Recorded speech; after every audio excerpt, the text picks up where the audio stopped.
Tensions are running high in the Indian state of Manipur after a fresh round of violence and arson broke out yesterday. Ethnic violence first erupted at the start of this month, and since then, more than 70 people have died and thousands of others displaced. Nia Punya has more.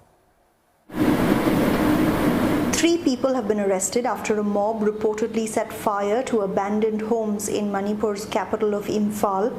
Eyewitnesses say clashes broke out after the mob reportedly prevented fire engines from accessing the area to douse the flames. The Indian Army was then mobilized with security forces using tear gas shells and force to push the crowd back.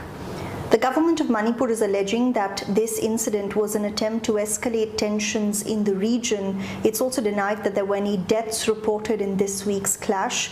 The government is appealing for calm in the state. It's also called this incident a minor one. On Tuesday, establishments across the state stayed shut, and a curfew still remains in place in most places from 2 a.m. to 5 p.m. local time. Security forces are also patrolling the area where yesterday's clash took place. 10,000 armed forces were deployed to the region to help maintain law and order when violence first broke out. But now the state has asked for 2,400 more soldiers. Security forces have also been conducting aerial surveys of the region, and internet services still remain suspended in large parts of the state. At the start of this month, clashes first broke out after Kukis, an indigenous Christian community, protested the inclusion of the state's majority Meitei ethnic group in India's scheduled tribe category. The Hindu Meitei community accounts for 53% of the state's population. Now, getting recognized as a tribe will give them access to government jobs and reserved spots in educational institutions.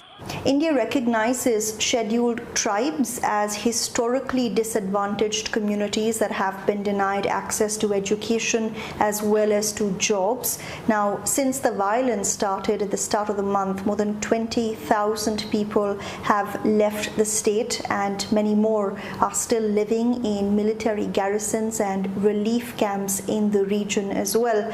But with the shortage of food and fuel being reported from many parts of the state, locals say this exodus is likely to continue even as for now a tense calm prevails across Manipur. Nia Punya, CNA, New Delhi.